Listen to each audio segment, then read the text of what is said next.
Dave Willis at the Eagle-Tribune. Usually we're out and about, talking to players, talking to people. This week, just too many big games, D. Will. I had no idea where we should go. And it's a huge week of games. It's hard to pick just one. Let's start on Friday night. Obviously, the game you'll be at. It's Andover at Chelmsford. The Lions and Joe Gennaro, the leading rusher in Eastern Mass, have had Andover's number over the years. This just isn't a big game. This is a huge game. I just came from Andover football practice. They're going crazy about this game. They're dying to get this win. Nick Ensing was saying this is the biggest game of the year. Chelmsford 4-20-1 against Andover in the last number of years. 24-1.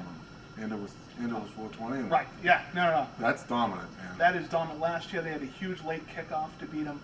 It's kind of put up or shut up time for Andover. Are you a real team? This is the week to prove it. You know? They have to find out.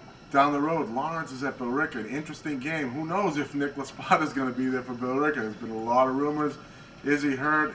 Did he have the flu? Did he have a hip flexor? I know for a fact Mike Calzetta won't play for the Lancers on Friday night. He's got that shoulder injury. You talk about Nick Laspada there. That isn't just not having a player there. This is a guy who potentially could be playing big-time college football. That is a huge, huge difference to have him or not. And without him, they lost to Tewksbury, so obviously that's a huge difference. Kind of turn the page on Saturday. We look up in New Hampshire. I'll start with the biggest game in New Hampshire for the week. It's Salem at Nashua North. 3 o'clock start on Saturday at Stello Stadium, not the early game. 6-0 versus 6-0. I mean, you're talking plenty of offense in this one. Salem, they almost got tripped up by Timberland last week. They were dominating, they were rolling. Will they respond big to this? Now we're going to have to see. Nashua North's got plenty of offense. They have a big guy in Andre Williams, who had 276 and 5 TDs last week, and their win over South, a 56-49 game. They beat their rival South. Where did these two teams come from? Everybody was talking Pinkerton Academy and Nashua South in New Hampshire, yet these two are the leaders. The other big game in New Hampshire, I know everybody on the Bleacher Creature has been talking about it. We got Pinkerton and we got Brockton. If Pinkerton beats Brockton, the number 2 rated team in Eastern Mass, I do not want to hear all you NBC fans coming out and putting the bad mouth on New Hampshire football.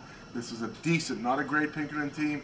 They're playing number 2 Brockton at Derry on Saturday. You talked about, put up or shut up.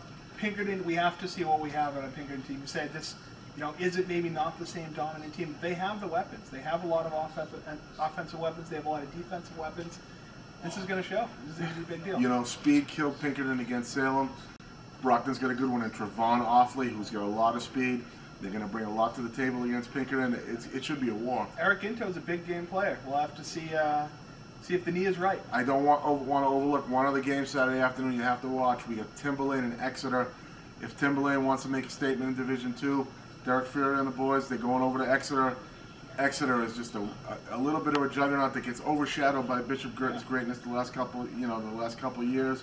It should be a pretty good war right there. What more can you say about Timberland than last week? You got that close. They took the possibly the favorite in Division 1 to overtime. So Derek Fury, when he's rolling, I've said it before, he's the best in the business. Again, can they get over the hump?